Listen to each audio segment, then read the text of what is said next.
Okay, welcome back to Lifespan Development for Social Work. This is Lecture 12 regarding friends and family.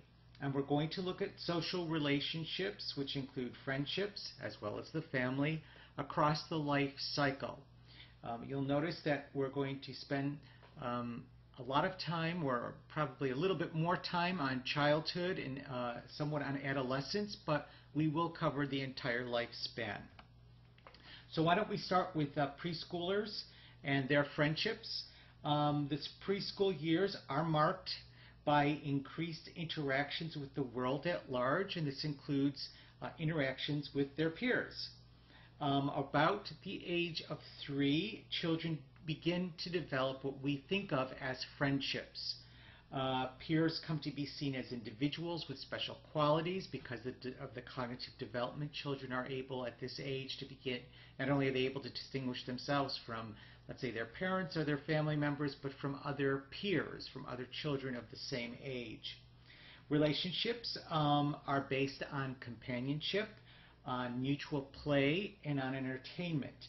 And friendships at this age tend to be focused on the carrying out of shared activities. Now, playing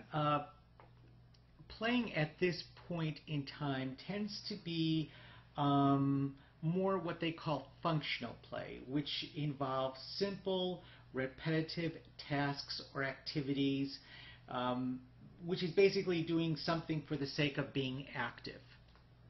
By age 4, children typically engage in what is considered constructive play.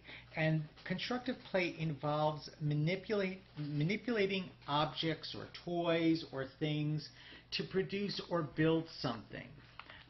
So literally, playing with Legos and building something specific with the Legos, let's say, as opposed to just repetitive play.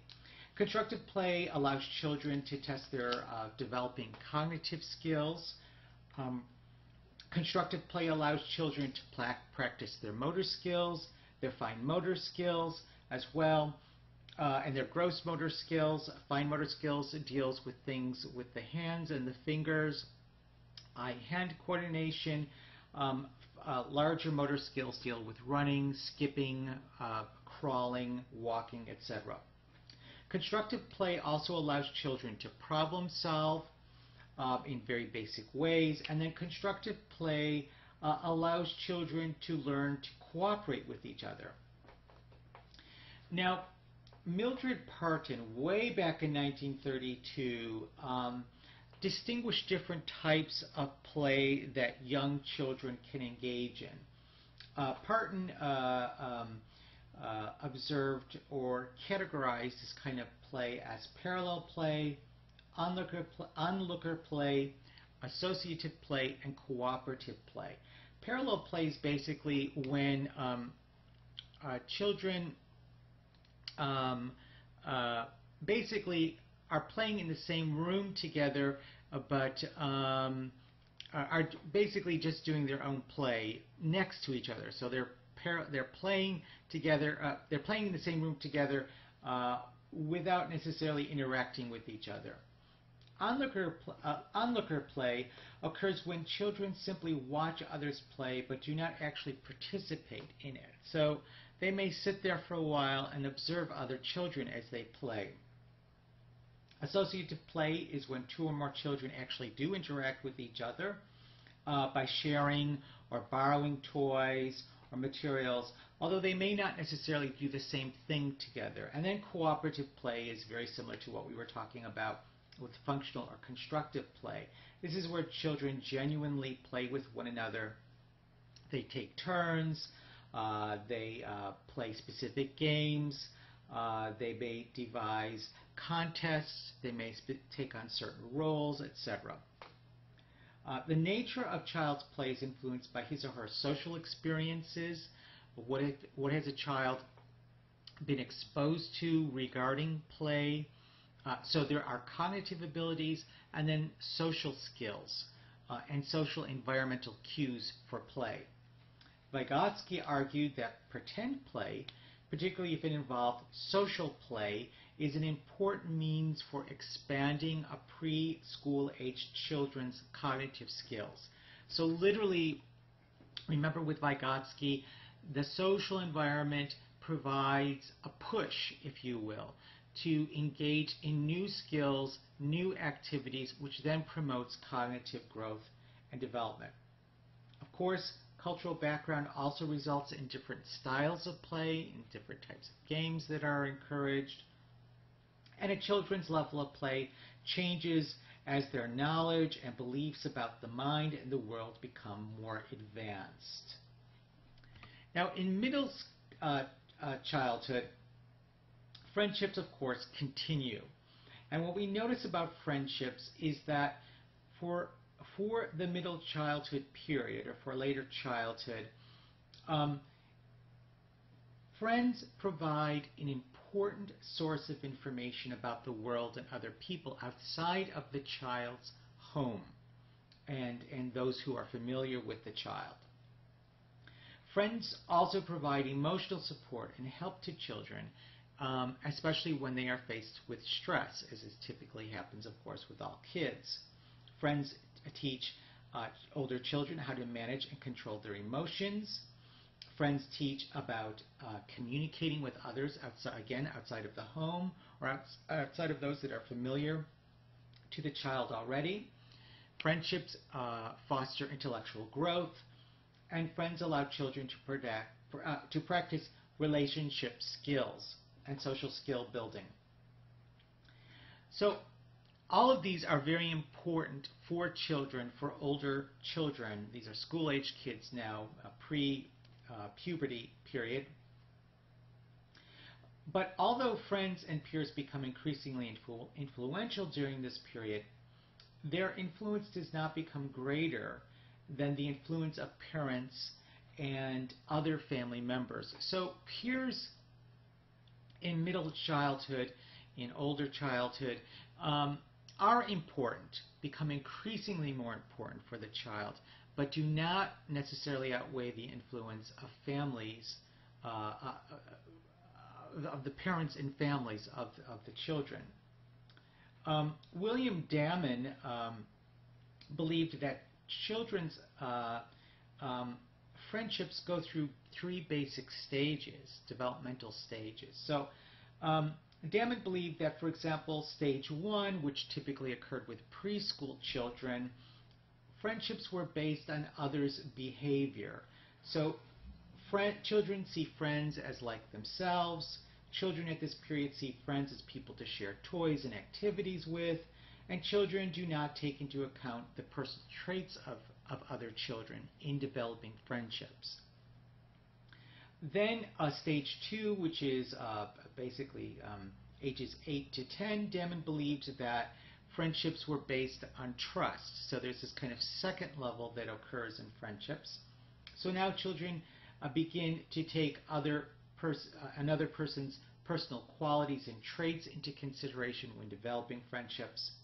Friends are viewed in terms of the kinds of rewards they provide the individual child, and then friendships are based on this mutual trust with each other. It's not until about the ages of 11 or 12, when children move into adolescence, that friendships take on a more psychological aspect beyond trust, that there is a psychological closeness, according to Damon. So friendships become based on intimacy and loyalty, and friendships involve psychological and emotional closeness, mutual disclosure, and exclusivity. So let's move into adolescence.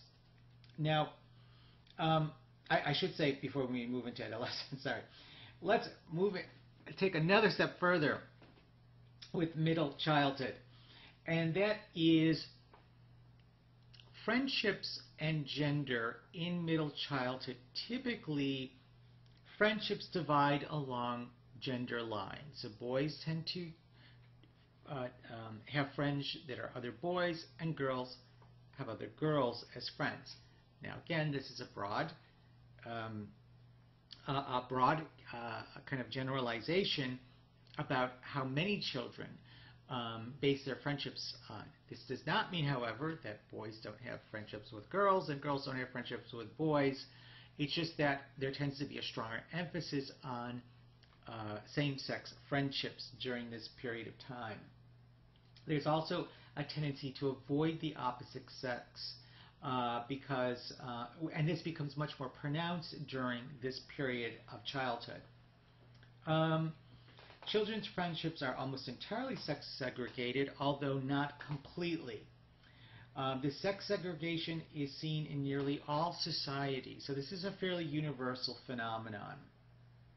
When the sexes do interact, it's called, in the literature, border work, which I think is kind of a funny statement, but it is often romantic and helps emphasize the clear boundaries between the sexes. So that is, we start seeing, although in preschool age, kids might have a boyfriend or a girlfriend, it's typically something that is emphasized by the adults around them. It's not until middle childhood or older childhood that we start seeing kids sometimes coupling up and dating, quote-unquote dating. But it's nothing too serious. It's certainly not at the level of adolescence or certainly not that of young adulthood. But we do see some of this occurring, but it's temporary. It tends to be more about a mutual interest in each other and less about a romantic relationship. Now, the nature of boys' friendships tend to be different from that of girls' friendships. Boys tend to have larger networks of friends than girls at this stage. Okay, that's because sometimes things change as kids get older, as people get older. Boys tend to have a stricter dominance hierarchy within their friendships, which is composed of rankings that represent the relative social power of those in a group hierarchy, which basically means that they have more of a hierarchy of who is kind of the boss, who is kind of the leader or leaders of the group, and those who tend to be more followers of the group. Boys also attempt to maintain and improve their status within this hierarchy, which makes for a style of play known as restrictive play, wherein interactions are interrupted when status is challenged. Okay, so status is maintained also through play, but sometimes play may push the boundaries and one boy may start to challenge the hierarchy status that he has within the group, and then play ends at that point and it may become a serious conflict. Girls tend to focus on one or two best friends, quote-unquote best friends, and they have relatively equal status in friendships. Conflicts amongst girls are solved typically by compromise, by ignoring the situation, or by easily giving in. Girls, however, can be confrontational with other girls who are not their friends, or with boys. And then girls' language is less confrontational and direct. We start seeing this difference in communication styles in older childhood. Okay, so now let's move into peers and cliques. And we start seeing this become much more pronounced in adolescence. This does start to develop in older childhood, but becomes much more overt in adolescence. When we talk about peers, and this term can be used from preschool age through older adulthood. Peers are those individuals who are about the same age or level of maturity as that of the individual. So that's what we mean by peers. Peer relationships become substantially more important during adolescence than to people at any other time of life, and that's true for many reasons. Adolescent peers can satisfy the personal interests of the individual child, and they provide the adolescent with even more information about the world than they may have had from other relationships. By participating in certain groups or being considered a part of a specific group or a clique, which we will get into in a moment. This may create status or increase prestige of the individual adolescent. Peers also provide an opportunity for social comparison. Now, cliques basically are an identifiable group within the peer community, within the adolescent community. There's an identifiable group. Typically, cliques are composed between as little as two to about maybe 12 people who have frequent interaction, who frequent the same activities together, etc. This is really, some theorists believe that the reason why we start seeing this kind of behavior amongst adolescents is because of their increasing cognitive sophistication and their ability to discriminate between qualities in individuals, qualities in groups. They're able to distinguish not only across qualities, but that there can be multiple qualities in the individual and in each group that may afford prestige or stigma for a particular individual or group, or clique in this case. Now, the difference between cliques and crowds is an important one. Crowds are larger groups of people where the people in the crowd can share some similar characteristics, but the people in those crowds don't necessarily interact with each other than participating in that particular crowd event, let's say. Cliques, again, are smaller groups of individuals, can be just a pair up to about 12 people in general, that share similar characteristics, similar status, and frequently interact with each other within the school environment as well as outside of the school environment. There are also strong expectations that people in a particular crowd or group or clique behave in a particular way. And membership in particular cliques is determined by degree of similarity with the members of any particular group. Okay, so this is why we start seeing cliques, groups of they say the jocks and the cheerleaders. Well, they have a mutual interest, mutual activities. Maybe the classic geeks or nerds is another group. And they also have maybe mutual interests, mutual characteristics that are similar to each other. And so people tend to gravitate, adolescents tend to gravitate in this way. Now, gender relations do dramatically change in adolescence. And although in early adolescence we still see this kind of sex segregation that was seen in older childhood, this begins to break down across the adolescent period. We've already talked about sexuality, sexual activity in adolescence in a previous lecture, but obviously because of exploration, increased interest in sexuality, etc., what at one time seemed to be a vast difference between the sexes, shall we say, in older childhood breaks down substantially in adolescence. Okay. The one thing that is also important to think about regarding this kind of segregation that I just mentioned is that with the breaking down of sex segregation in adolescence, that often also can mean the breakdown of cliques. So if a clique is particularly important in early to mid-adolescence, pair bonding, that is people pairing off and becoming involved intimately with each other, becomes substantially more important in older adolescence. And the behavior of older adolescents begins to now mimic more that of adults with their friendships.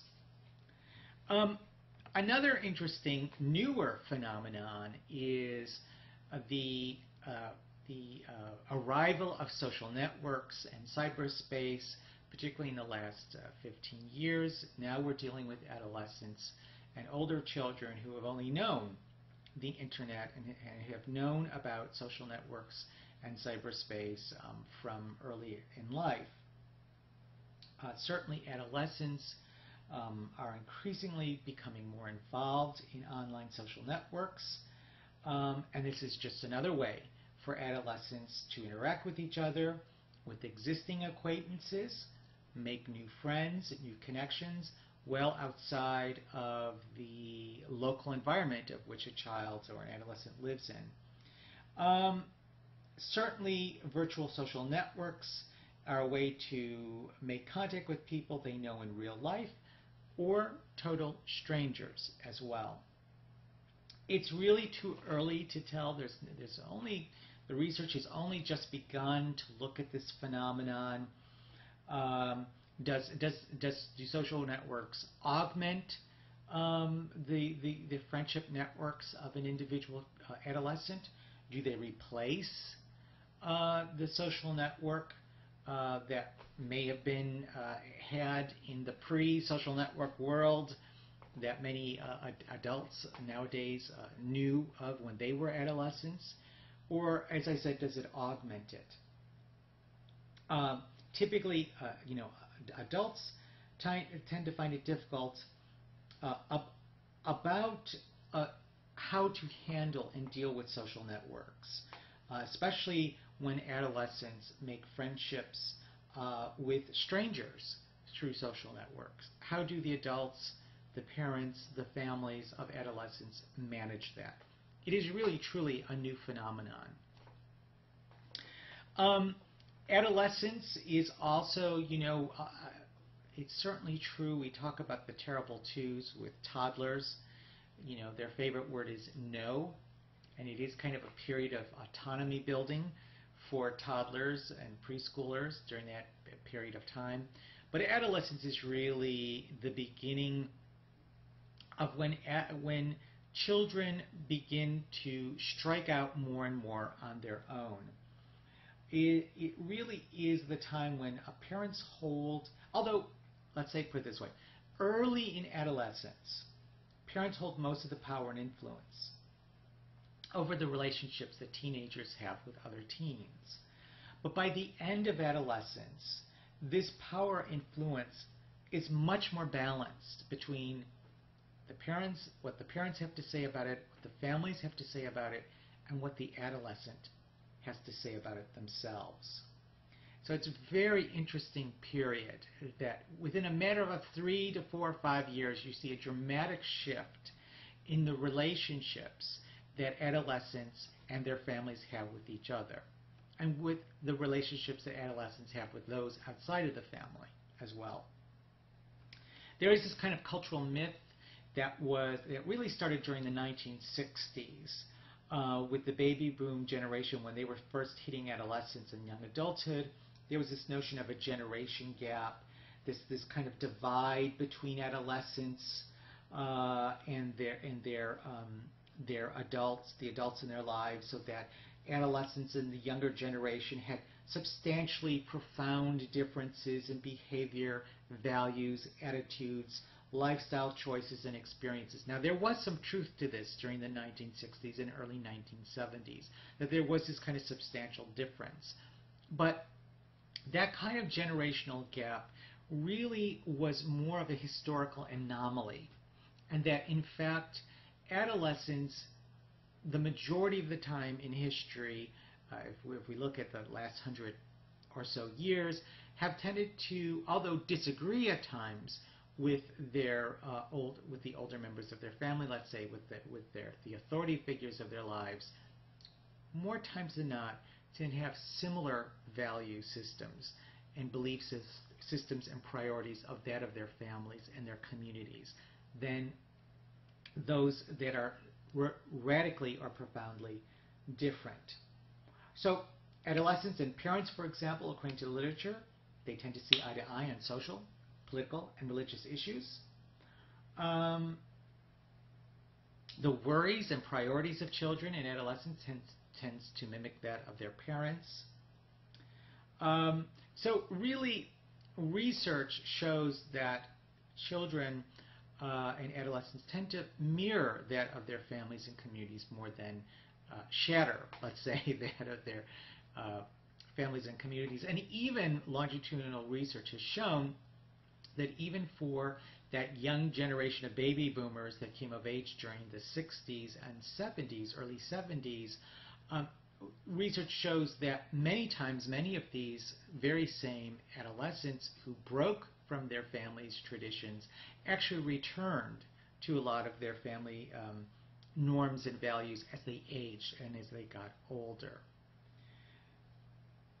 Okay, so let's move into popularity and rejection. Popularity and rejection becomes much more prominent in older childhood and then especially in adolescence. We tend to think of popularity and rejection as only primarily focused on adolescence, but it really begins to start showing itself, this kind of hierarchy of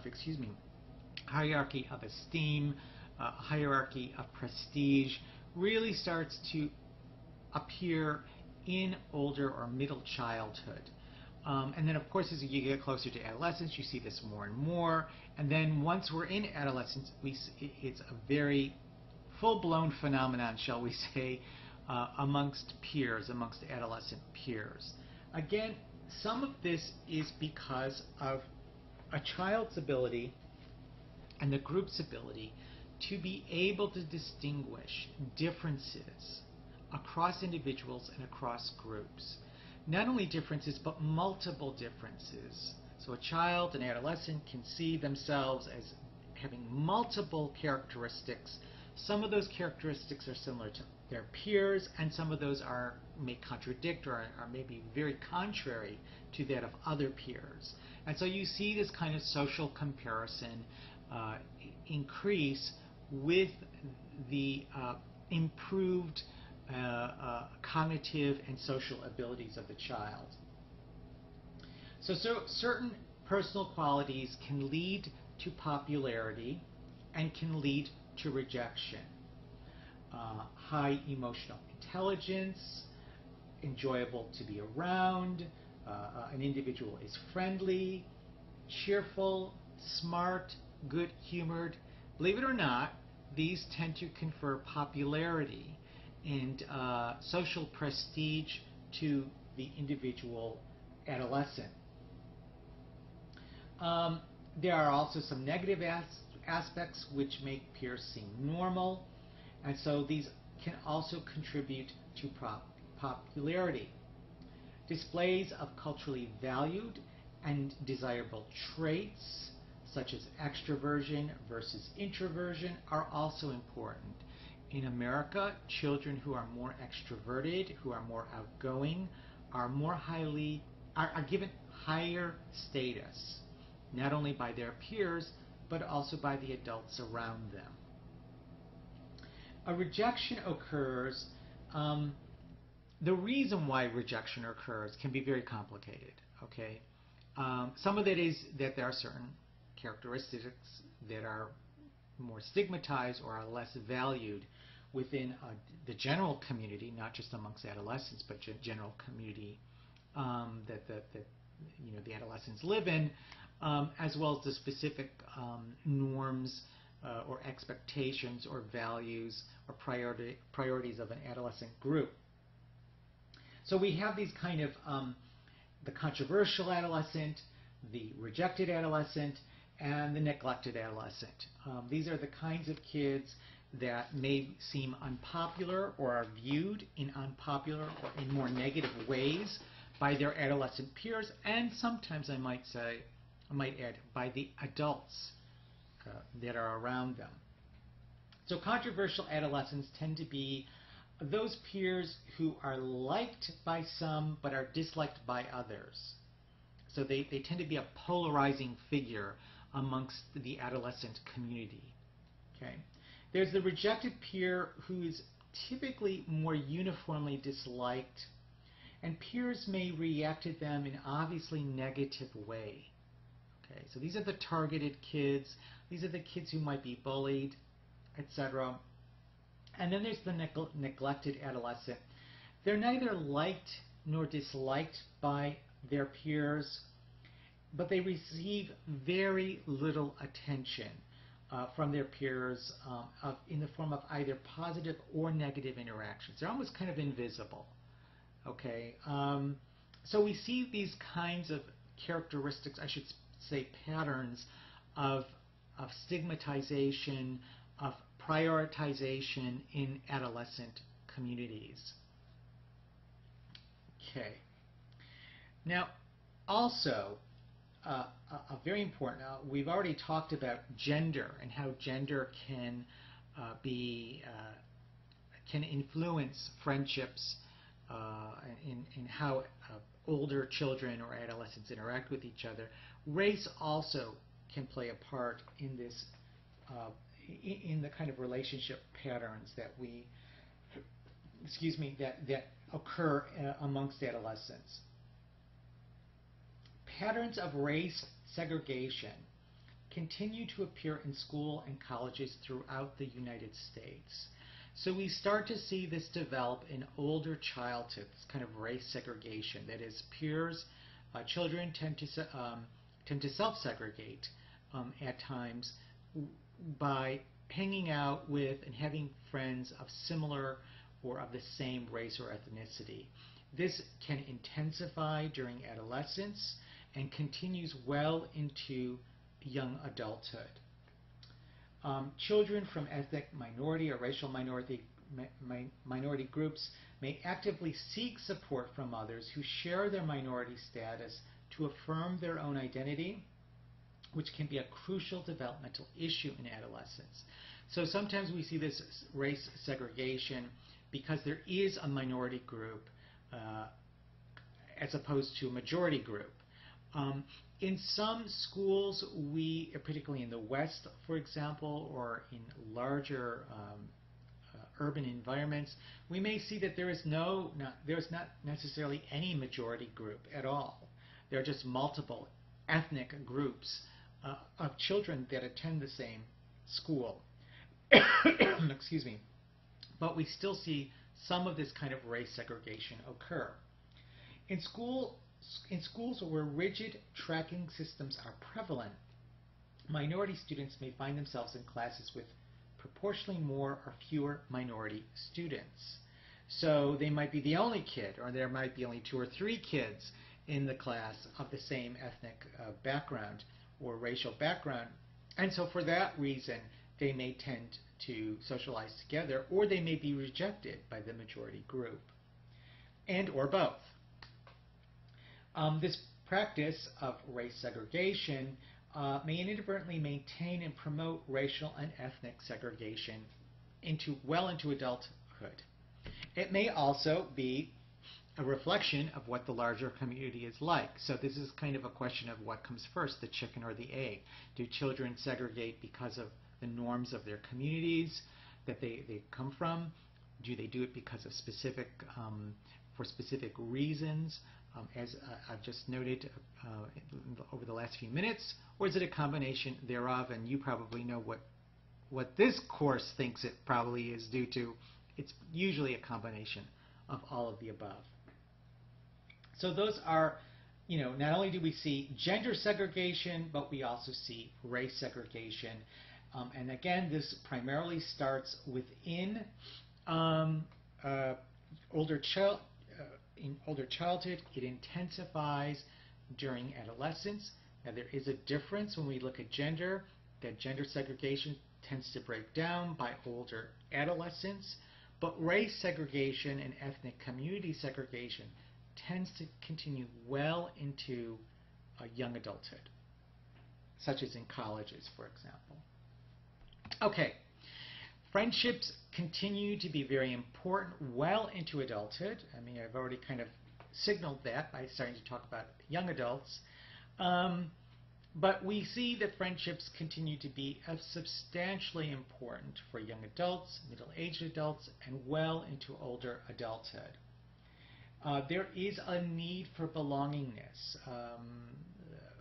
theorists have often felt that humans as a species are very gregarious. We are a very gregarious species. We tend to survive and thrive in groups or in communities as opposed to being just kind of striking out solo on our own. Although, of course, there are some individuals amongst human beings that prefer to live very solitary lives. But for the most part, we are gregarious beings, and we have a need for belongingness. We have a need to establish and maintain relationships, whether that be intimate partnerships, marriage, etc., and or having friendships and ongoing contact with our families and communities of origin.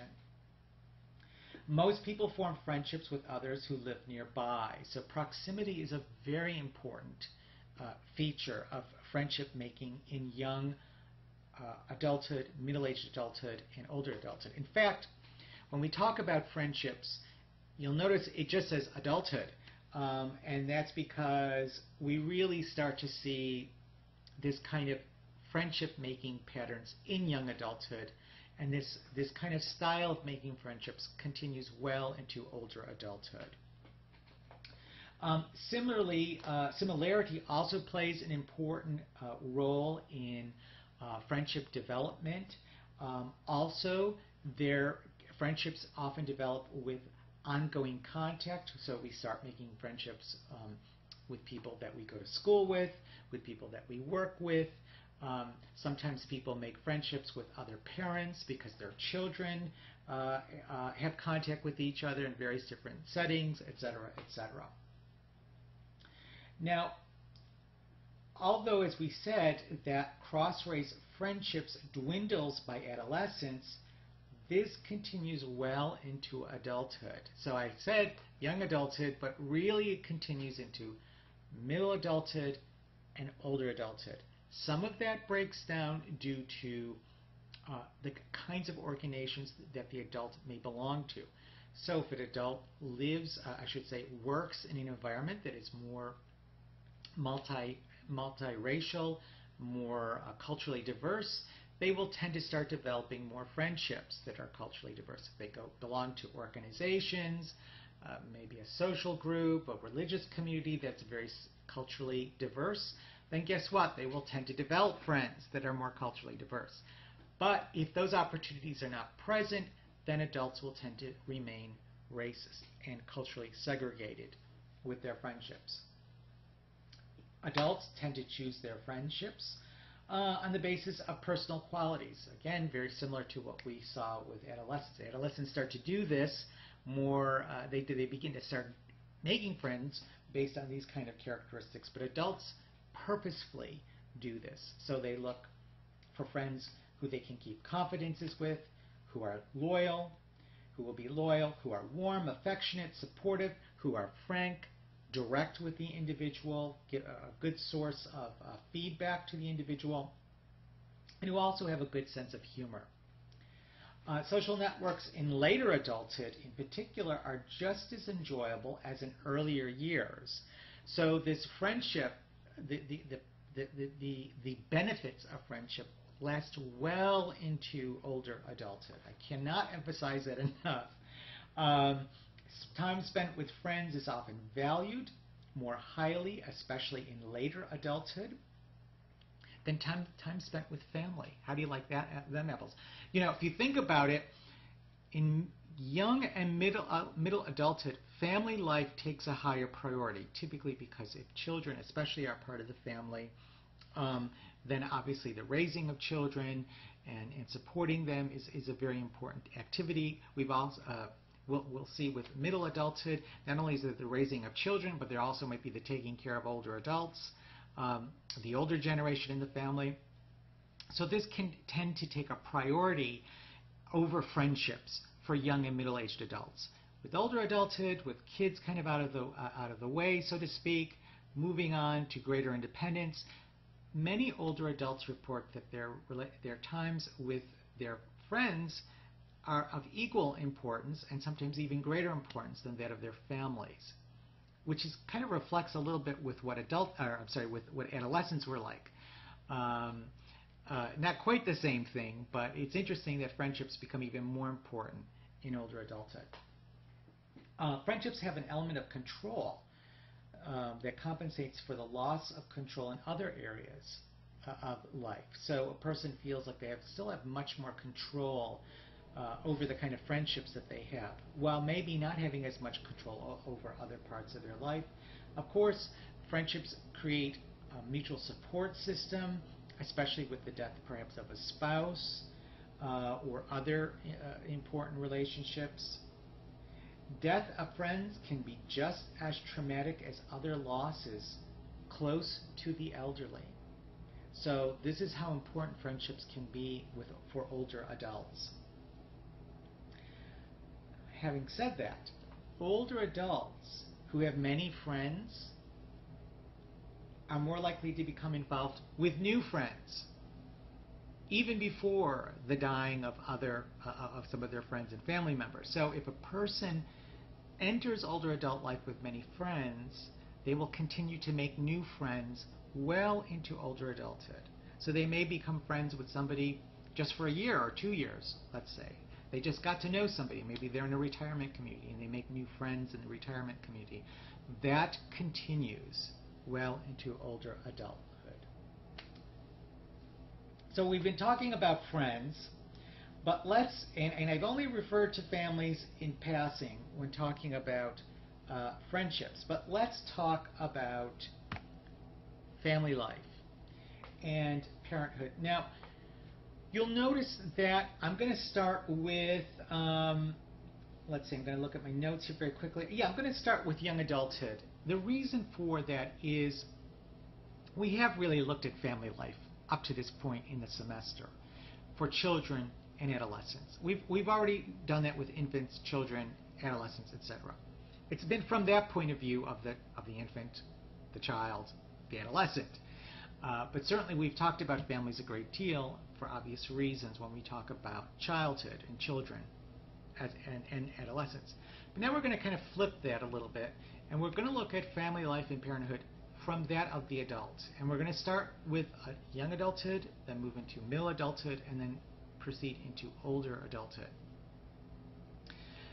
Young adults, as we've already said, tend to look to establish relationships, both with friends, new kinds of relationships with their family members now that the person is an adult themselves, as well as establish more romantic, long-term relationships with a partner. And some of these couples, in fact the majority of young couples, decide that they want to have children. And couples can have children under many different types of circumstances. Of course, we typically think of them as, having their own children, their own biological children. But young couples can also adopt or try other ways of having children through pregnancy. And we're not going to really get into all those specific issues. So when I talk about having children, some of it will be specifically to having one's own child through birth, but also can include information about those who choose to also or primarily adopt to have children. Why do young adults and young couples decide to have children? They typically cite several psychological reasons: the pleasure of watching children grow up, the fulfillment from watching a child accomplish things, satisfaction from seeing their own children become successful, the enjoyment of having a close bond, someone to take care of them in older adulthood, and that there's a strong societal norm. 90% of the population will have a child at some point in their lives. That's quite amazing if you think about it. Now, actually, I don't know if that includes adoptions or not. That might be slightly higher if we include people who primarily use adoption as a way of having children. But nonetheless, the point is that the vast majority of adults want to have children, choose to have children, and do have children. Some couples, however, plan not to have children, and we're actually seeing this as an increasingly, we're starting to see this happen more and more now. Part of the reason why a couple may not have children is that they had wanted to have children, but they were unable to conceive to have a child, and they chose to not pursue that any further. Or there are some couples who prefer to have their relationship remain as is without having to have a child or children to bring up, which can, of course, change the dynamics of a relationship. And some couples, some adults, just don't want to have kids. And so they find a life partner who has a similar attitude towards children, and they continue to have their to be a couple without children. Now, of course, there's also the phenomenon of the unwanted pregnancy as well, and we've kind of talked about this a little bit. Excuse me, when we talked about adolescent pregnancy earlier in the semester. I will say this about unwanted pregnancies. Unwanted pregnancies tend to happen much more frequently in younger, with adolescents and younger adults, with couples who are poor, and with couples who have less education. So we tend to see this happening more often within these characteristics tend to be a risk factor for an unwanted pregnancy. Let's put it that way. Not to say that unwanted pregnancies don't happen with other communities or in other groups or other characteristics of an individual, but these specific characteristics that I just mentioned tend to be a higher risk factor. The transition from parenthood, how does a couple go from just 2 people to now having 3 people in a family? Obviously, a child brings a shift to the life of a couple, the life of a family. The roles of spouses play in the home. There are, of course, all sorts of physical, psychological, interpersonal, and financial stressors and demands that occur with the arrival of a child. The strains of child rearing can bring marital satisfaction to its lowest point in the life of a couple. And this is particularly true for women, I might add. But not all marriages experience a decrease in satisfaction during the childbearing years or during that child adoption years. The important point to remember is how many resources a couple has when foraging or striking out with having a family and creating a family. Just as we talked about children, and I don't know if you remember earlier in the semester when we talked about risk factors and benefits to a child, and we look at the individual child and then the family that the child is from and then the community that the child is from. You could also look at a couple in that way, where the individuals in that family, what resources or risks do they have, do they bring to the family, what resources are available to the family as a group, and then what is the community that the family is growing up in or developing in. All of these can influence the life of a family, the experiences of a family across the life cycle, including the introduction of children. Okay, let's move on. Family life is changing in the 21st. I mean, it was already changing well before the 21st century. It really started changing markedly after World War II. The average size of families is decreasing substantially and dramatically, especially if we compare it to that of 100 years ago. If you look at the average family size of 100 years ago, it was typical for families to have 2, 3, 4, 5, 6, 10, even 12 children plus in a family. The average now is between 1, 2, or 3 children within any given family. Of course, there are the exceptions to the rules, and we even have a few of those on television for reality TV, but again, they are the exception to the rule. The average size of families is decreasing and continues to decrease, which means that we have more couples who choose not to have children. That's what I mean by that. The number of adolescent women who give birth has declined, but still 500,000 births each year occur amongst or for unwed teen mothers, as we already mentioned. About 50% of children under the age of 3 are cared for while parents work.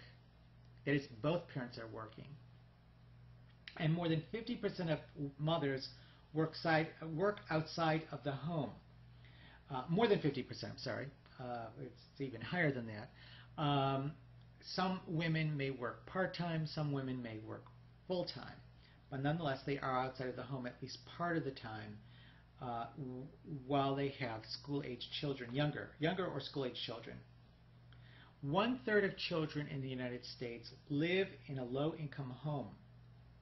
And the ethnic differences, as far as that is concerned, are striking, so that there are substantially higher proportion of ethnic minority children who live in impoverished homes than children from white families.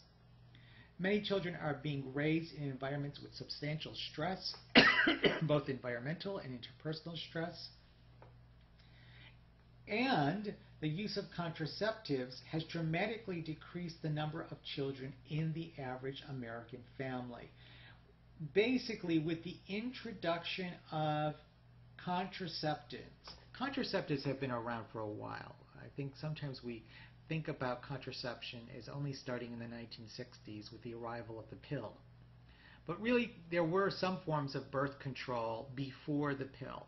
What was revolutionary about the pill was that, first of all, women could control their own fertility.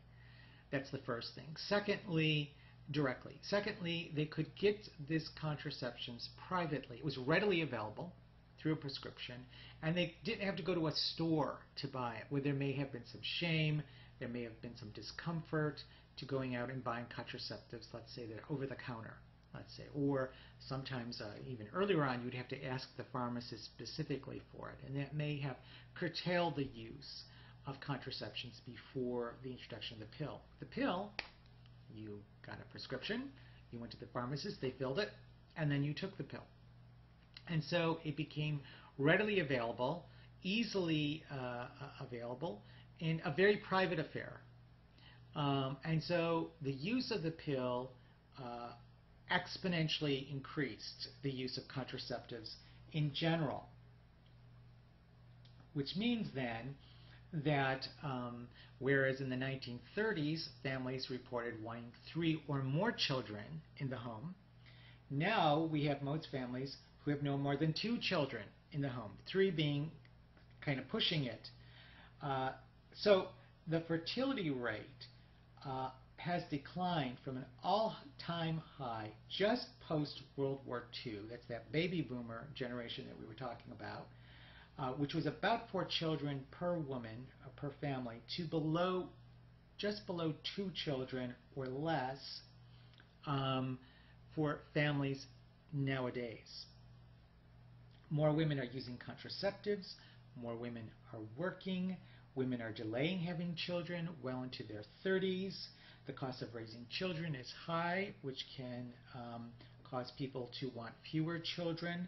Some fear they will not be good parents or don't want the responsibility involved in child rearing, and so we have people who either delay or choose not to have children at all. We also have, as we've already talked about, the dual earner couple. 3/4 of married women with school-aged children are employed outside of the home. So when I said 50%, it's actually 3/4 of, so 70, it's more like 75%. Even with husbands helping, wives spend more time taking care of their children and doing housework than their male spouses. and they feel more stress and anxiety because of this. And we still see some substantial differences between how men and women contribute differently to the household. There are some differences across generation. We see younger men being much more involved with the raising and caring of children and the upkeep of the home than older men. We also see some differences across social class. So we see poor men and working class men tending to be more involved with the care of their children and the upkeep of the house than professional men and middle class men. We also tend to see more involvement with children and upkeep of children with African American men and African American fathers than we do with white fathers. So there are some differences. Some of these are small differences, and some of these are substantial differences in how men interact and participate in the care, upkeep of the home, and the raising of children. Of course, the other thing that we talked about earlier in the semester is that divorce is much more common than it was 100 years ago. Divorce was literally unheard of, or rarely heard of, and was seen as something that was very stigmatizing. There were some exceptions amongst the very wealthy, amongst certain, let's say TV stars or movie stars we would see maybe during the 30s, the 40s, and 50s having divorces. But it was still well into the 60s a stigmatizing event to occur when a divorce occurred.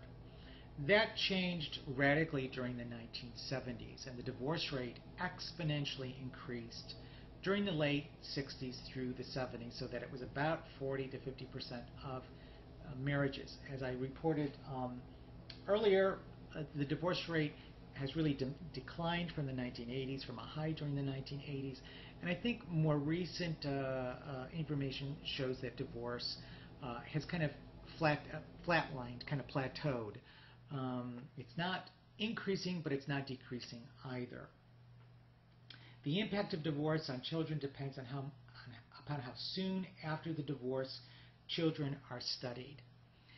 Divorce, really, there are many factors. If you look at children right after a divorce, let's say in a research study, you're going to see that in that first 6 months to about 2 years after divorce, higher rates of anxiety, higher rates of depression, higher rates of sleep disturbances, and phobias. Okay, so you're going to see an adjustment period.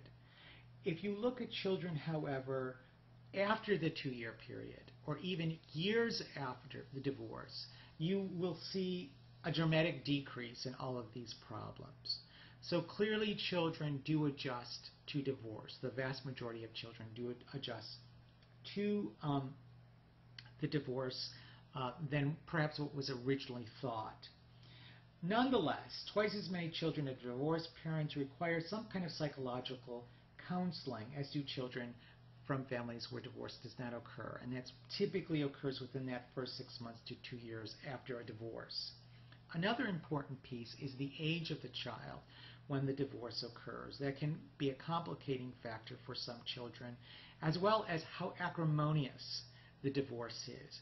If the divorce is prolonged, if it is a bitter divorce, if it continues on and on and on for months and even years, then obviously children will have, in those kinds of circumstances, will have substantially more difficulties and adjustment problems than in situations where the divorce may have happened rather painlessly, if you will. I mean, there's always some difficulties with divorce, but in a relatively less intense, less conflicted environment, that the adults are able to establish regular routines for their own lives as well as for their children relatively swiftly, given the circumstances of divorce. And then the literature shows that kids in general tend to adapt more easily, adjust more easily, and have fewer long-term effects from the divorce. Because of divorce, we also see the phenomenon which is called the blended family.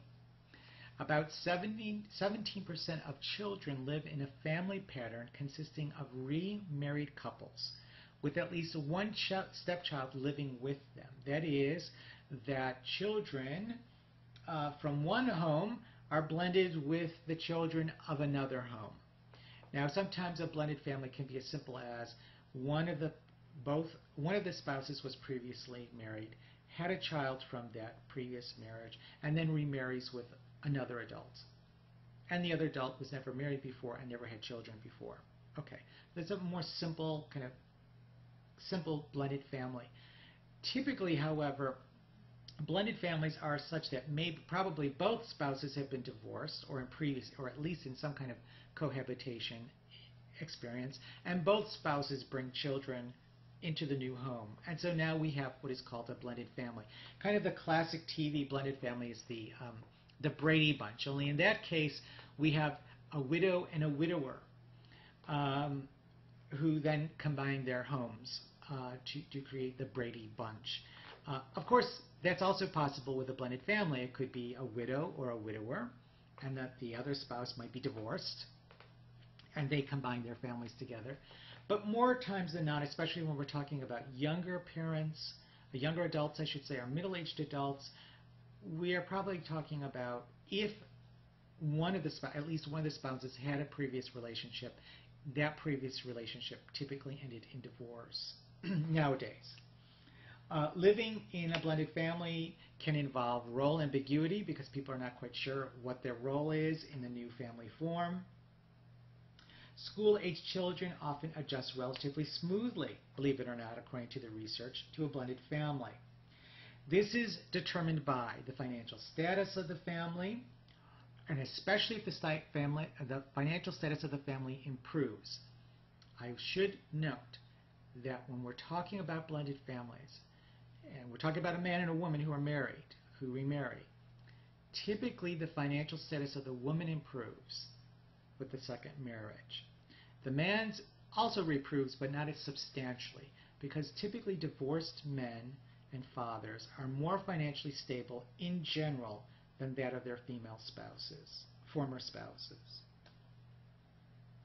Also in a blended home, there are more people to share household chores. More people mean more social interaction and attention. Of course, not all children necessarily will adjust well to this, especially if a new relationship is threatening. The child somehow interprets the new relationship as a threat to them, or the new step-parent or step-sibling, or a combination thereof, may be threatening or menacing, and of course those children from the other home will have substantially more difficulties in adjusting. But overall, the literature shows that most children adjust relatively well, especially when there is stability involved. Also, single-parent-headed households have increased, or have leveled off really. They're not, the single-parent household is not increasing. It did for a while during the 60s, 70s, and 80s, and now that also has kind of plateaued. About 25% of all children under the age of 18 in the household, in the U.S. I should say, live with only one parent. Now sometimes this can be temporary, and sometimes this can be a relatively fixed situation. So there may be a period of time for a child's life that child lives in a single-parent home. Then the parent finds a new spouse, a new blended family may occur, as we just talked about, and then again, of course, that child is no longer living in a single-parent home at that point. Nonetheless, we do see that at any given time, about 25% of the children live in a single-parent home.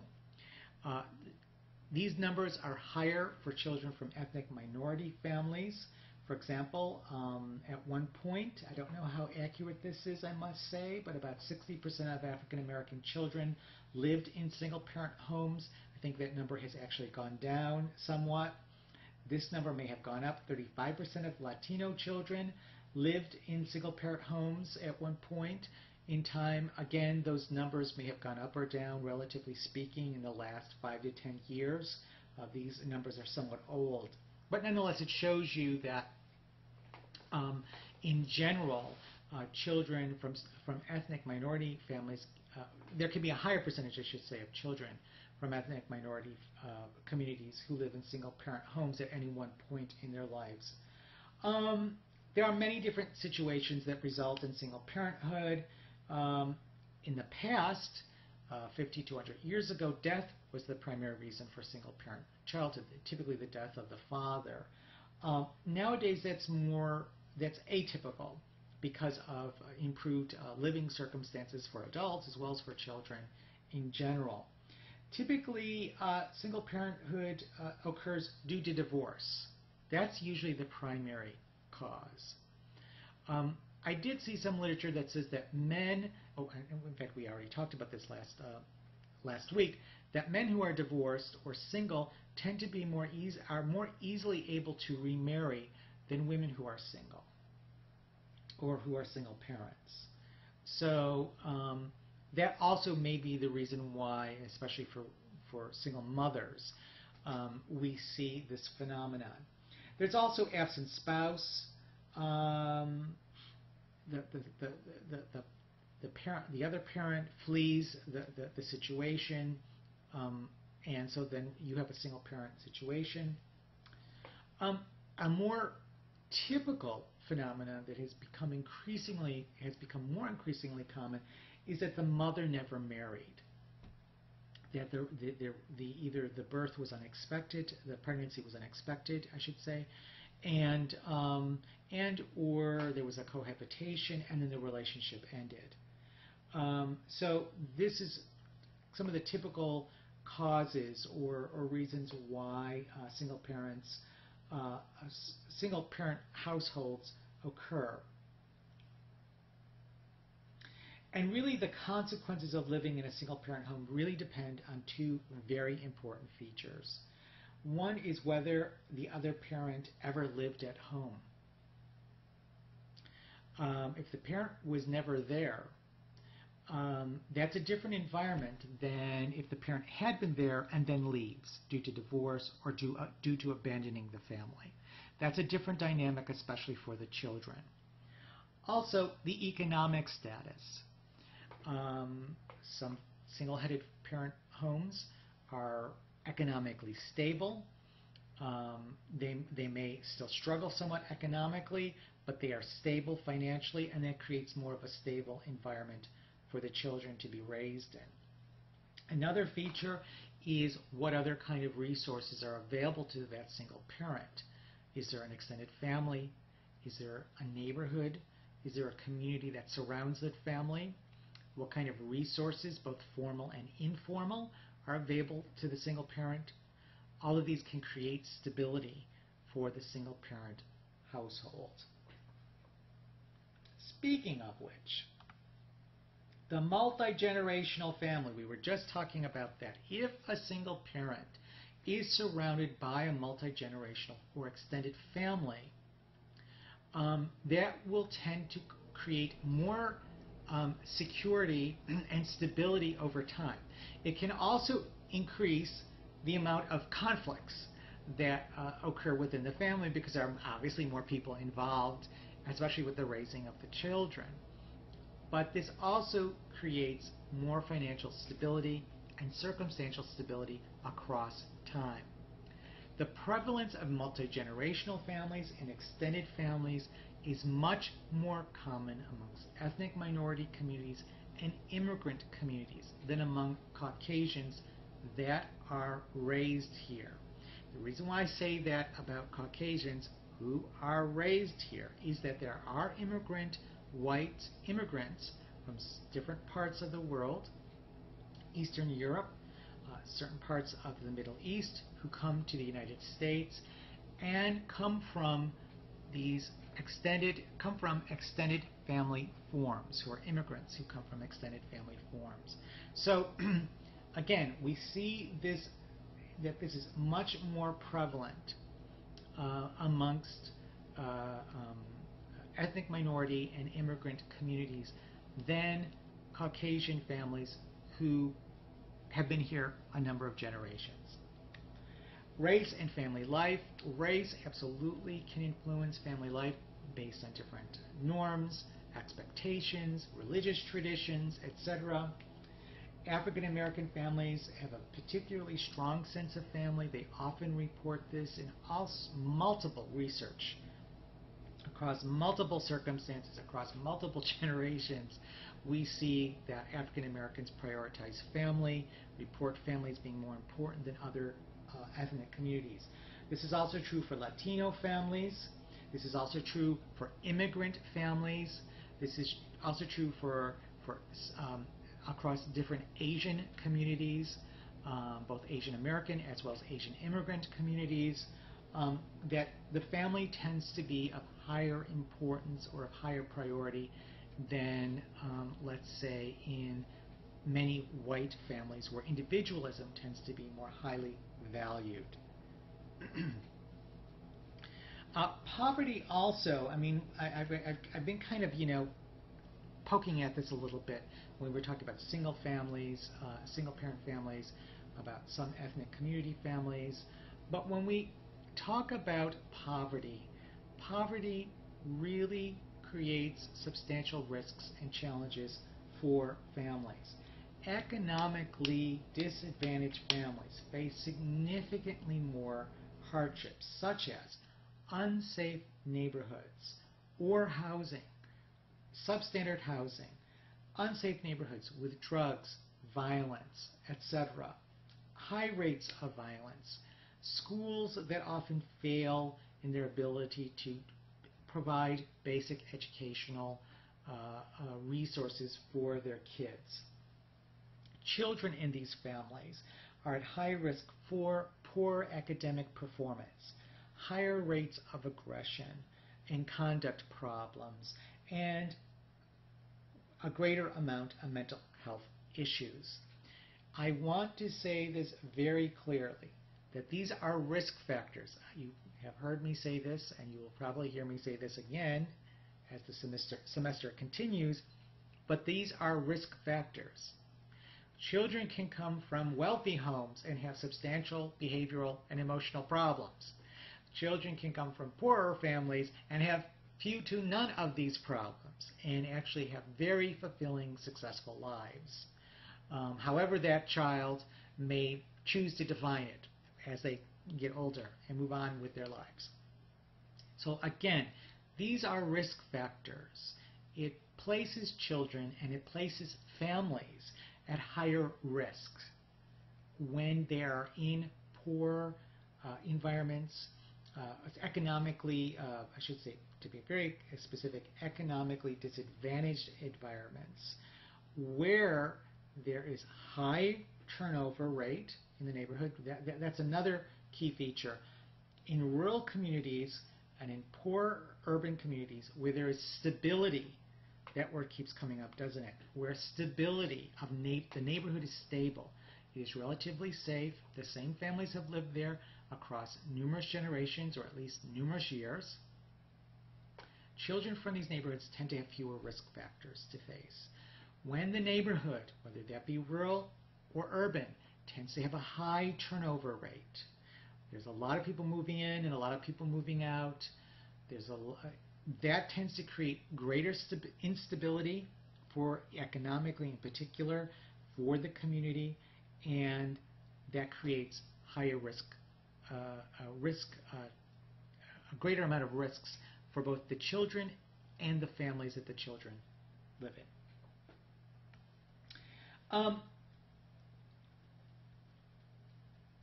Another family form that we're seeing more of is the same-sex headed families. This is, of course, where both partners are of the same sex, report themselves of the same gender, to be more specific. A growing number of children have two mothers or two fathers. 20% of men who identify as gay, women who identify as lesbian, are parents. In the past, let's say 20 years ago, many of these individuals were people who had been heterosexually married, came out later after the marriage had already been, after they had already been married heterosexually, already had children. They divorce, and then they find another partner of the same sex, and they raise their children, maybe through shared custody, etc. In the last 10 to 15 years, that has substantially changed, so that now we have younger adults who came out earlier in life, have a same-sex partner, choose to have children, adopt, or through other ways, and they raise their children as a couple. Research shows that there is little developmental difference between children who are raised in same-sex headed households than with heterosexual households. Very, very little difference. There was a recent study that came out that suggested that children from same-sex headed households, or from children who, I should say, who had gay or lesbian parents, did substantially poorer than children who were raised by heterosexual parents. But when you look at the data, it's kind of comparing apples and oranges. They didn't really control for things like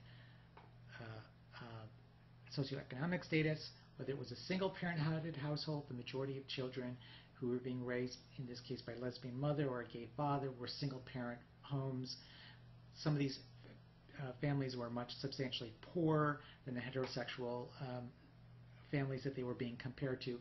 That's really sloppy research, to be honest with you. You really want to try to control for those variables. And when you control for those variables, socioeconomic status, region that the families are from, neighborhoods that the families are from, lots of details that you can control for. When you control for that, then you see that there really are no significant differences. You don't see any different rates of heterosexuality, homosexuality, bisexuality. There has been some research to suggest that girls who are raised in same-sex headed households maybe experiment more sexually when they get older, such as in adolescence and younger adulthood, but the rates of heterosexuality tend to be pretty similar. And they tend to have similar relationship patterns with their peers who are raised in same-sex headed households. So there really is not a lot of differences.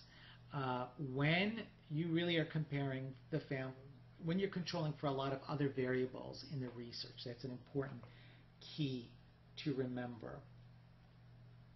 Okay, so that's a lot of basic information about specific kinds of families, extended, the single parent, the same-sex headed household, having children. So we're kind of focusing more really about either families in general or about younger adults.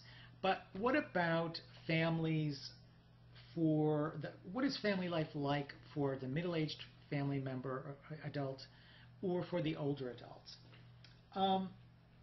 Really, as children get older in a home, what happens? They become adults. I know this is obvious. They move on and they start their own lives, yeah? And so we go from this kind of full house to the empty nest kind of experience. And many couples, although not all, experience what is called the empty nest syndrome. And it's the experience that relates to a parent's feeling of unhappiness, worry, loneliness, possibly depression, resulting from their children's departure from the home. Although this challenge is harder, typically is harder, especially for stay-at-home parents, stay-at-home moms in particular. Typically, this is more of a myth than reality. There's, of course, some loss, some sense of longingness or perhaps loneliness. But, a lot of times these feelings are very temporary. And then parents begin to realize that there are actually benefits to having their children leave the home. Nothing against the kids, but the parents can work harder on their own interests or on their own jobs. The adults in the home, the couple, have more time to be together, to focus on other activities.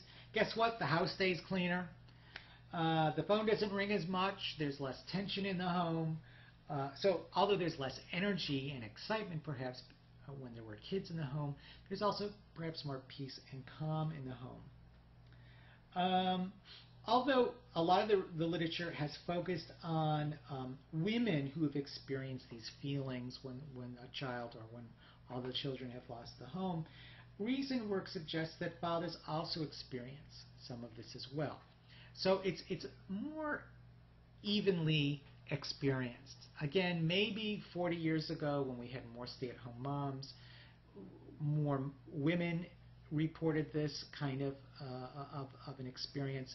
But as more women have joined the workforce, as more men have been included in the research, with younger generations of men and women, we notice that, in fact, they don't experience this quite as strongly as perhaps previous generations experienced this, and that, in fact, there are advantages.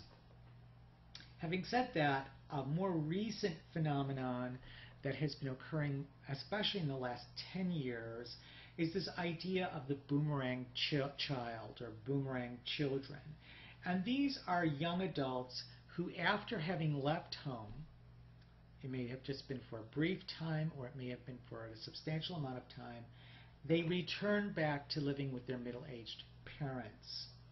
So it's kind of this refilling of the empty nest syndrome, if you will, where they kind of boomerang back.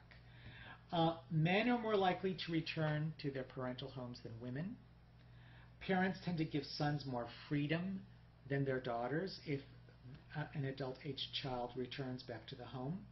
Typically, boomerang children, the young adults return home when they're unable to find a stable job over a long period of time, or for whatever reasons they're unable to make ends meet. Also, people are marrying at an older age.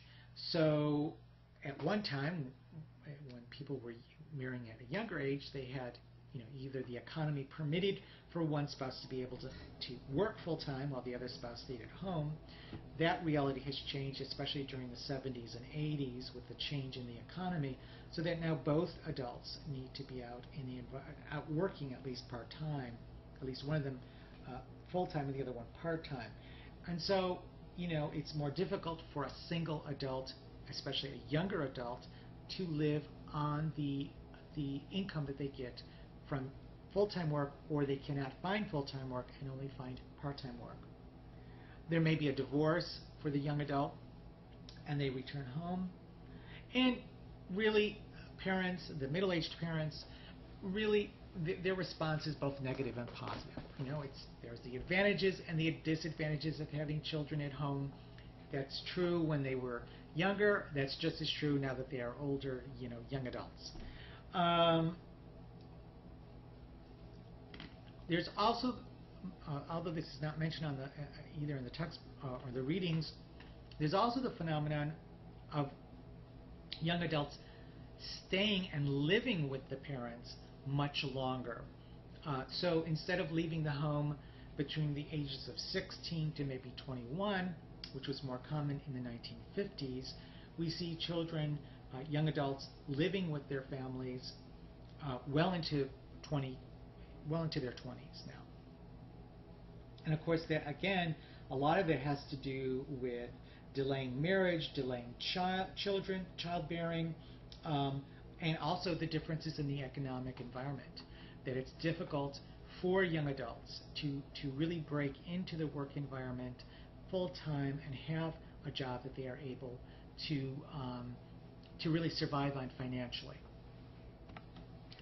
Now, another newer trend for middle-aged adults and middle-aged couples is the trend which is the sandwich generation. And this is the idea that middle-aged adults must fulfill the needs of both their children, the younger generation, and their aging parents, that of the older generation. So they're kind of smack dab in the middle of three generations, and being a resource, a support, what have you, for both of these generations, the younger generation and the older generation. This is due to the fact that couples are marrying and having children later. And parents are living longer. What that means is that Younger adults may have been faced with this more than middle-aged adults, maybe 50 to 100 years ago, and younger adults were less likely to face this than middle-aged adults now. Why? Because the grandparents of the kids, that is the parents of the younger adults, died a lot sooner. So they didn't have to care. That is, the younger adults did not have to care for an older generation. They simply cared for the younger generation. Well, people are forestalling marriage for lots of different good reasons, of course, and are waiting on having children. They have children later in life. They are raising children well into middle adulthood, and their parents are surviving, thriving, and continuing to living well into later adulthood, later older adulthood. So this creates this kind of sandwich phenomenon, and we're starting to see this, particularly with we started seeing this with the baby boomer generation when they were into middle adulthood. We're now seeing with the Generation X, now that they're into middle adulthood, and this phenomenon will probably continue because, again, we don't expect the life expectancy will diminish much in the next few generations. Of course, we'll have to see, but the trend has been to extend life as opposed to reduce or the length of life. Really, this care for the younger generation and the older generation can be as simple, quote unquote simple, as financial support to full-time care. So you might be, the middle-aged adult might be caring for a younger child, maybe some of the younger children in their home. There might be a younger adult, maybe one of their older children is still at home, and they might have mom and dad come and move in with them because mom and dad are having a lot of difficulties managing on their own. So it can be that intense to more emotional support and financial support, or a combination thereof. Multi-generational families, of course, have been doing this for a while. Extended family forms, multi-generational families, they've been kind of doing this for a while. So this is not as unique in an environment. Middle generation children do still tend to take on the bulk of the responsibilities. So there's still this kind of sandwich generation experience for even within, I should say, extended family forms. A lot of the burden falls on the wife or the women of the middle, although this is not 100% true. A lot of times this falls on women. Nonetheless, despite these difficulties and challenges, older parents and adult children report feeling closer to each other because of these situations and experiences. So there are positive experiences. Really, even if this does not occur, even with the most individualistic family, let's say, okay, from the extended family form where they're all living together in this under the same roof to the more kind of quote-unquote modern family where they all have their own domiciles and maybe even live in different parts of the country, there is nonetheless a sense of connection across siblings, across children, children to grandchildren, grandchildren to grandparents, grandparents to children, parents to children. People report this emotional connection across the generations, regardless of how independent or how interdependent a family form is. It's pretty stable across family forms. Children and grandchildren are often viewed as being a vital part of the family, obviously, especially for the older members of the family. So grandparents often report feeling a strong connection with their grandchildren. Sometimes there can be division between the parent and the grandparent about the raising of the grandchild. We sometimes see that. But nonetheless, despite these sometimes conflicts that can occur across generations, there is still this sense of connection across the generations. One of the most important experiences that adults can experience, especially middle-aged adults, is becoming a grandparent. And typically, people start to become grandparents as early as, depending on how early they were with having children and how early their children have children. It doesn't typically start until the late 30s at the very earliest, typically 40s, 50s, and 60s. That's where we start seeing more and more adults becoming grandparents. Middle-aged adulthood brings one of the most, this is really a very clear sign of aging, and it's becoming a grandparent. And typically adults, middle-aged adults, will say that, wow, I'm a grandparent, as this kind of rite of passage, which kind of signifies that they're getting older. We have involved grandparents, we have companionate grandparents, we have remote grandparents. Involved grandparents are those who are very actively involved in the raising of their children and have a very direct influence over the grandchild's life. This may be due to living close to the family, close proximity, geographical location. The family's living under the same roof or living in the same neighborhood or the same apartment complex. And so you have this very involved grandparent. Sometimes, depending on what's going on for the adult-aged child, the parent of the grandparent may actually become the primary caretaker for the child. And so they actually become parents again as grandparents. So this is the parental grandparent, which is a much more involved style of grandparenting, obviously. The companionate grandparents, that relationship tends to be more relaxed, tends to act more as a supporter and a buddy to their grandchildren, kind of the friend of the grandchild. So they're not necessarily involved, the grandparent's not necessarily involved with the direct raising of the child or the parenting of the child. It's much more of a buddy-buddy kind of thing. We have the remote the remote grandparent who has a more detached or distant style. They tend to show less affection towards the child, more authority towards the child. Some immigrant families may have this kind of style, even if they live under the same roof. The grandparent tends to have a more aloof, more kind of a more authoritative figure within the home, within the community even, not just within the specific extended family form, but within the community. And so the sharing of affection tends to be less overt between the grandparent and the grandchild because of that authority figure that the grandparent may have. There are some differences across ethnicity. African American grandparents tend to be really towards the more involved grandparent kind of style.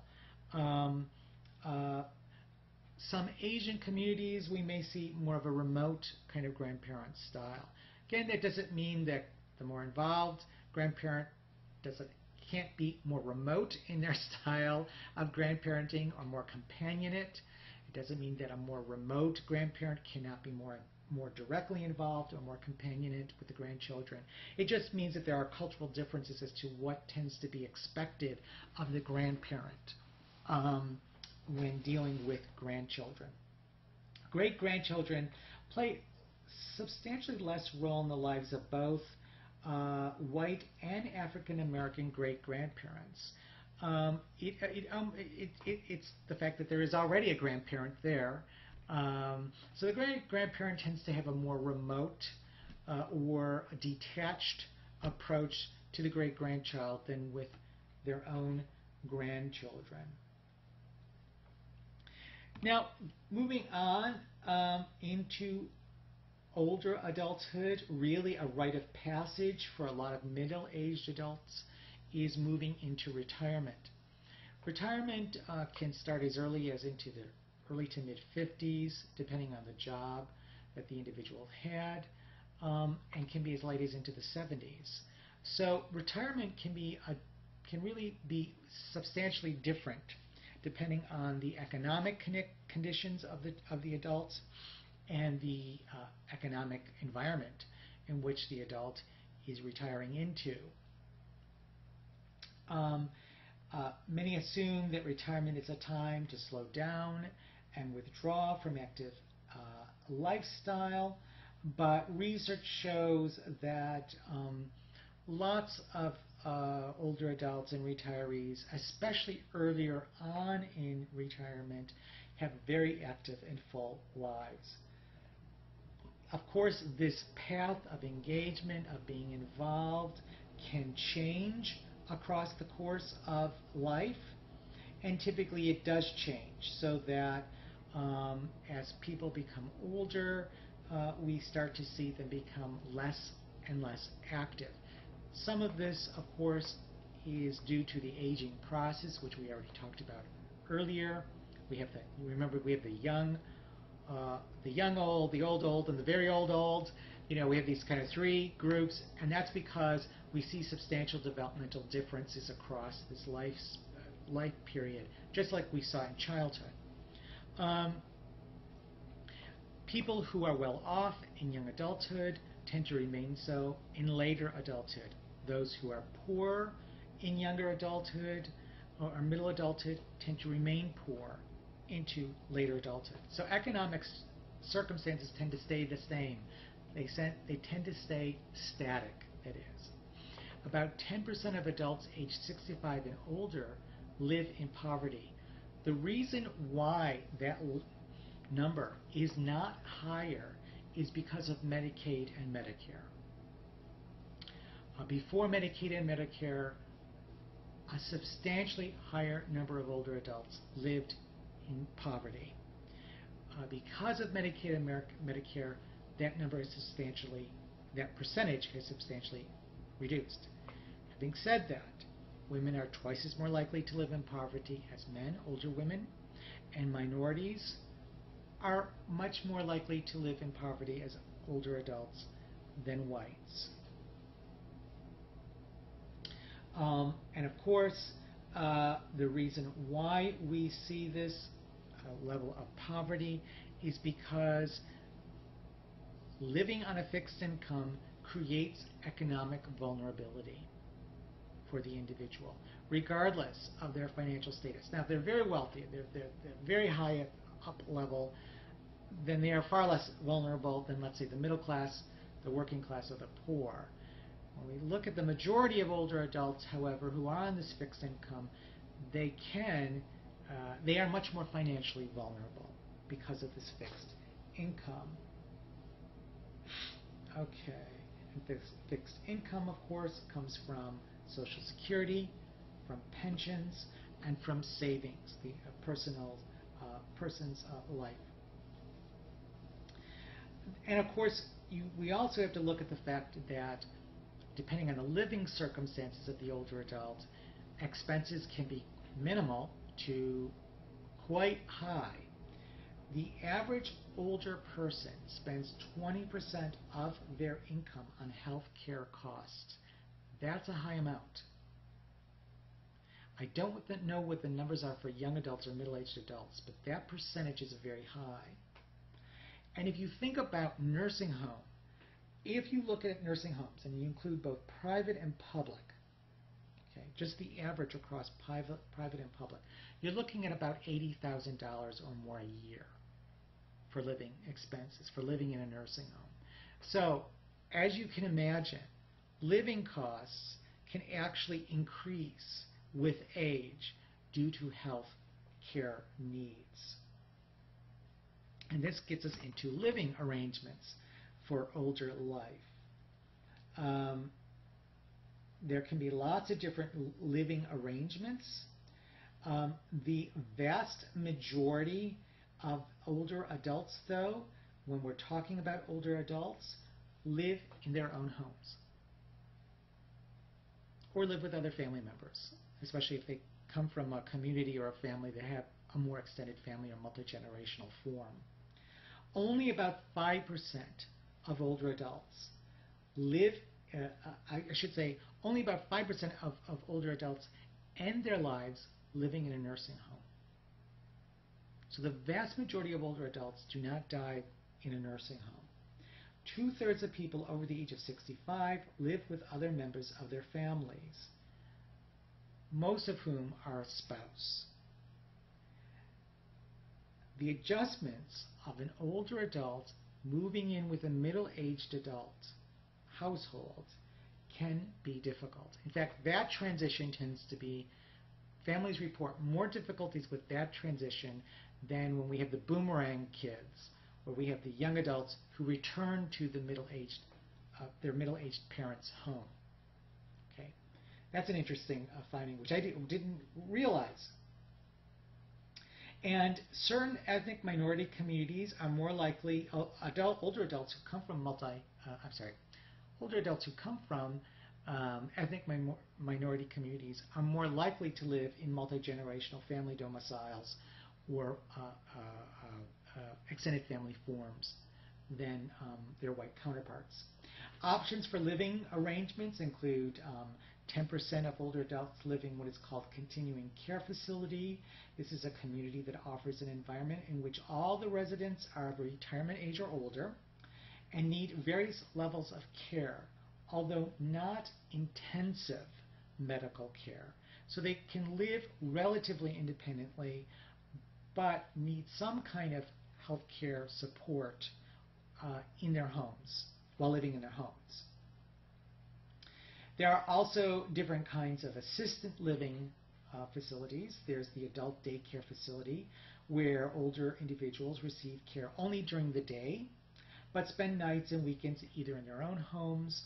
Sometimes there's a mixture of continuing care with adult daycare facilities attached together, or maybe there might be some people who live in continuing care facilities, but then they go to adult daycare facilities, etc. Some adult facilities are combined with infant and child care programs, allowing some interaction between older adults and younger children. Then there's the skilled nursing facilities. This is probably what most people think about when they think about a nursing home.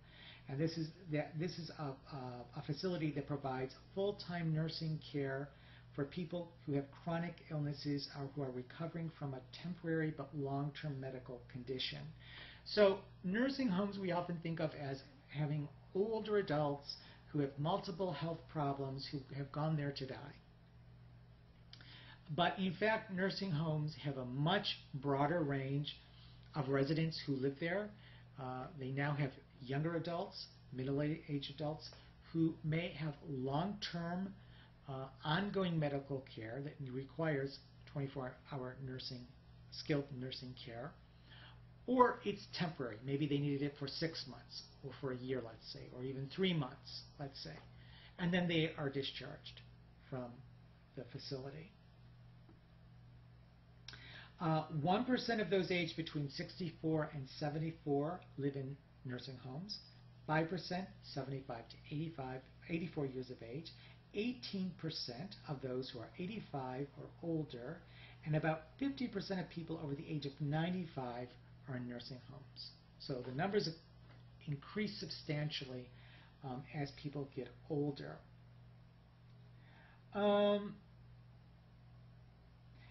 There's a lot of fears about nursing homes.